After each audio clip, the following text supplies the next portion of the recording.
Hello. So, we are going to talk about the scariest encounters with an Ouija board. I'm loving this series of creepy stuff for Halloween, so I hope you guys are enjoying it too. Don't forget to subscribe if you are and give this video a thumbs up because it really helps.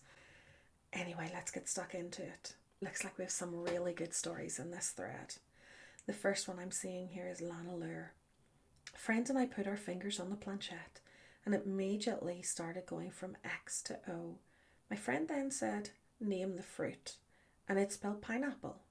It was an ex of hers who used to call her Pineapple because of her hairdo. He'd left Seattle for NYC and she'd never heard from him again. When she asked what happened, he spelled out guns. Wow. Someone actually commented on this saying, demons pretend to be distant loved ones and know the answers to. This is so true. Some people think that it's proof of it being someone that they love, but actually I believe that it's just these demonic entities have been around and they see stuff. They know the answers to things. I was in the 4th grade when my mum and I were messing around with the Ouija board. 4th grade? Are you 5 in the 1st grade? So does that make you 9 in 4th grade? 9 years old. I think I was 10 whenever I played with the Ouija board. Honestly, scariest. Anyway, I was in the 4th grade when my mum and I were messing around with the Ouija board. We were asking questions and my mum asked if the Ouija board knew any of us, and the pointer moved to yes. Then she asked if it knew her. The answer was no. She then asked if it knew me, and the answer was yes. She then asked what the Ouija's name was, and it spelled out P-A-T. What freaked me out was that I had lost a classmate to an accidental hanging in the 3rd grade. My classmate's name? You guessed it, Pat. We closed down the session and I never messed with it again. That was over 50 years ago. Won't ever touch another one. Telling this story makes me sound insane because it's a lot of weird feelings and nothing actually happening, but here we go. Sleepover at a friend's house. We were all around 12 years old. There were 6 of us. Person hosting has told numerous stories about her house being creepy as F, and she's pretty sure it's haunted. Things like whispering at night, stuff getting moved around, things getting knocked to the floor. Creepy but plausible deniability, because she's 12 and there's also an older brother who is friends over a lot. She also has an Ouija board she likes to mess around with. Had some creepy stories about it too. We were all hyped up to see some ghosts. We're taking turns, nothing crazy has happened. I haven't taken a turn yet because I've always felt sensitive to that type of stuff and was honestly scared. However, my close friend, E, wanted to try and talk to her dad who had passed away, so I agreed to do it with her. 2 other girls joined, the host, A, and a girl who had been rather emotional that night due to some family issues, K. We were asking a couple of things and getting one-word answers. I was having a hard time believing it wasn't A or K moving the planchette. E asked something kind of serious like, "Are you actually my dad?" or something along those lines. At the same time, all of us visibly stiffen, go silent and take 5 or so seconds to pull our hands away from the board. I felt a sharp pain travel up my spine and stop at my neck. In this brief moment of time, I felt like I had to mentally harden. I've no way to explain it other than as I felt the pain travel, I had to brace my mind. We all look at each other wide-eyed, and Kay bursts into tears, shrieking that her leg was in pain. She runs outside and the 2 who were not participating go to try and comfort her. E tells us that she had felt the pain travel up her spine and stop in her arms, and they were still aching. A said she had felt pain travel up her spine through both her arms and legs, but the pain went away shortly. When Kay finally comes back, she also confirms she had felt the pain through her spine and down to her leg, and it still hurt. I tell them I had only felt it in my spine, but it didn't hurt anymore. None of us really knew what to make of it.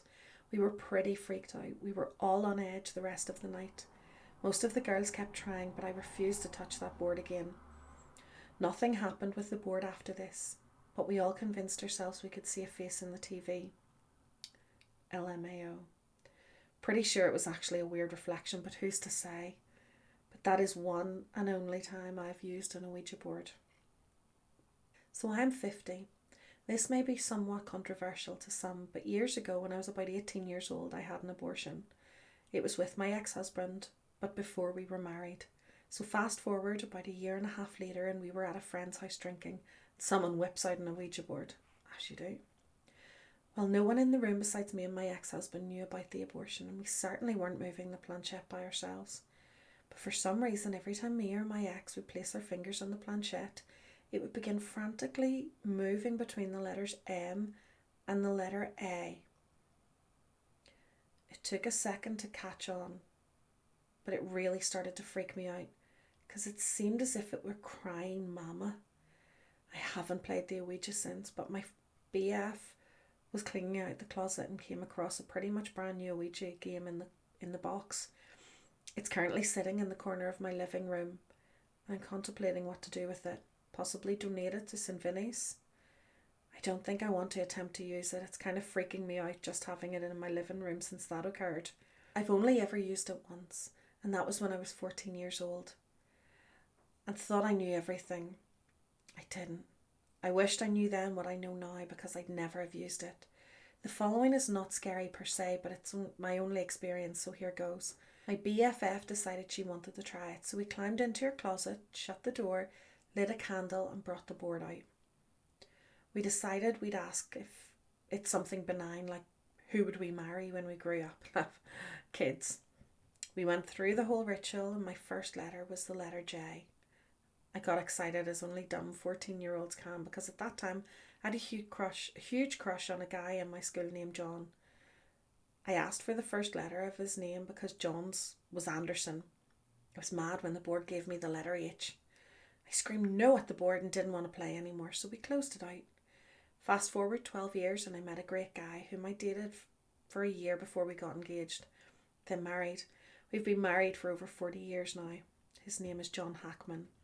I'd completely forgotten about the board and its answer until my bachelorette party, when my former BFF whispered to me, the board was right. And I said, what board? What are you talking about? And she said, the Ouija board, remember?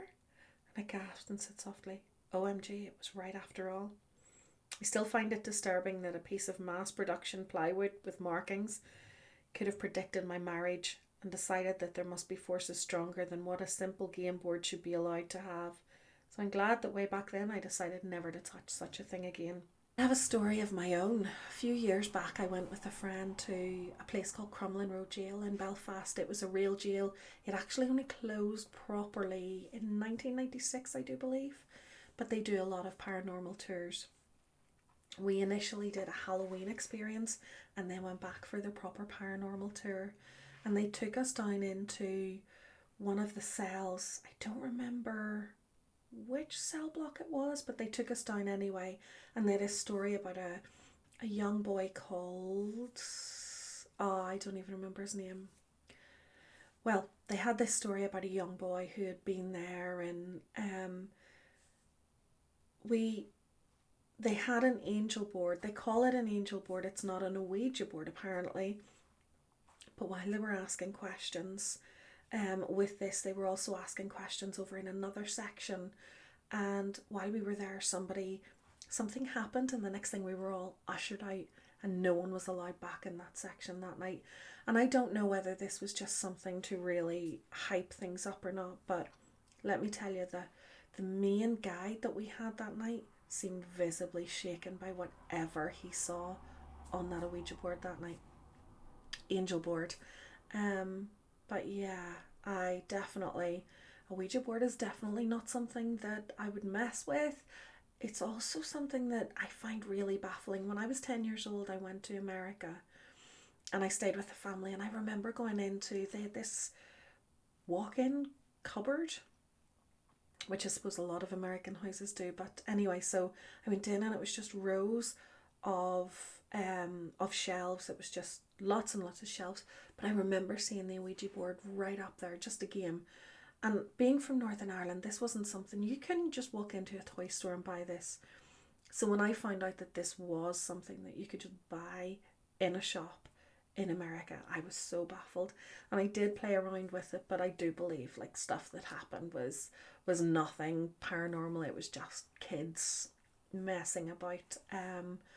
But yeah, do you have any crazy stories of a Ouija board? Let me know in the comments section, and let me know what you're thinking of my Halloween series. And I will see you all next time. Bye bye.